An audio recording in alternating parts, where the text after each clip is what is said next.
আসসালামু আলাইকুম ওরহমাতুল্লাহি ওবারাকাতু। Doctor Yunus speaking. আপনি কে বলছেন? আমি বাংলাদেশ থেকে প্রধান উপদেষ্টা মোহাম্মদ ডক্টর ইউনুস বলতেছিলাম। আপনি কে বলছেন? ওয়ালাইকুম আসসালাম ওয়া রাহমাতুল্লাহি ওয়া বারাকাতু। আমি শেখ হাসিনা বলতেছি দিল্লি থেকে ফোন করেছি। 13ই নভেম্বর যে লকডাউনটা হয়েছে এটাতে ফেল। আবার নতুন করে আমাদের কাজ চলছে। 20 তারিখ আবারও লকডাউন দিব। তোমার কাজ তুমি করতে থাকো আর আমাদের কাজ আমরা করতে থাকি। দেখি কার জয় হয়। আমার পাশে জনগণ আছে, দেশকে বাঁচানোর জন্য জনগণ আছে, তাই তোমার যত কাজ চালিয়ে যাও। দেখো দেখো দেখো, সমস্যা নাই, লকডাউনের উপর লকডাউন চলবে। যতদিন না আমাকে নির্বাচনে সুযোগ না দেওয়া হয় ততদিন পর্যন্ত লকডাউন, এই সমাবেশ সব চলবে। 13ই নভেম্বর যে লকডাউন হয়েছে ওখানে আওয়ামী লীগের কিছু লোক দেখা গিয়েছে রাস্তাঘাটে। এত পাতলা মনে হচ্ছিল যেন লোকাল লোক চলাফেরা করতেছে। হে হে হে হে হে হে। আরে আমরা গলি গলি লকডাউন দিয়েছি, আমরা গলি গলি মিছিল দিয়েছি, আমরা গলিতে গলিতে মুখ বেঁধে তারপর কথা বলেছি। রাস্তাঘাটে নামার প্রয়োজন আছে? জেল অনেক দিন থেকে ফাঁকা পড়ে আছে, সমস্যা নেই। 20 তারিখ যদি লকডাউন দাও তাহলে জেলটা পরিপূর্ণ হবে। জেল আমাদের ফাঁকা পড়ে আছে, ভরাইতে হবে। নামো নামো। হায় হায়, কি বলে? একে একে সবাইকে ধরলে আমরা কাকে নিয়ে দল গড়ব? আমাদের কি সাপোর্টাররা মাঠে নামতে পারে না কেন? আমাদের দেশ স্বাধীন না, একতন্ত্র না তো। গণতন্ত্রের দেশ, এদেশে পাবলিক যা বলবে সেটাই। এখন সেনাবাহিনী পিছন লাল করতে নামছে হলো আওয়ামী লীগের পোলাপান, যারা বিশৃঙ্খলা সৃষ্টি করতেছে রাস্তাঘাটে। কিন্তু সেখানে সেনাবাহিনীর কাজ কমে গেছে জনগণের কারণে, কারণ জনগণও এখন নেমে পড়েছে দেশ রক্ষার্থে। জনগণ আর কত দেখবে, কত আর পাওয়ার খাটাবে? সমস্যা নাই, একদিন জনগণকে হাতের মুঠোয় নেব। সে জনগণকে এদিকে যেতে বললো ওদিকে যাবে, ওদিকে যেতে বললো ওদিকেই যাবে। মুখ থাকলে অনেক কিছু বলা যায়, কাজে কর্মে আন্ডা।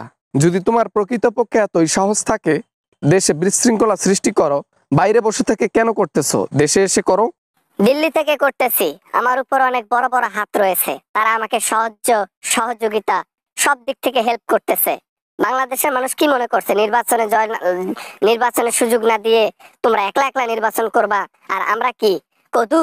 আজকাল কদুরও অনেক দাম আছে, রাস্তাঘাটে বা বাজারের মধ্যে পাওয়া যায় 40 টাকা দরে পিস। আর আওয়ামী লীগের লোকদেরও এখন 40 টাকা মূল্য নাই বাজার দর রাস্তাঘাটেও। সমস্যা নেই, 20শে নভেম্বর আবার খেলা শুরু হবে। তারিখের পর তারিখ, লকডাউনের পর লকডাউন, আন্দোলনের পর আন্দোলন, সমাবেশ সব চলবে। দেশের মানুষ দেখি কেমনে ঘুমায়। মনে আছে একবার দেশের মানুষের ঘুম হারাম করেয়া তোমার নিজের পদবি হারাইছো। অনেকগুলো নেতা জেলে পড়ে আছে, ইয়ানপসি করতেছে জেলে থেকে কবে বের হবে।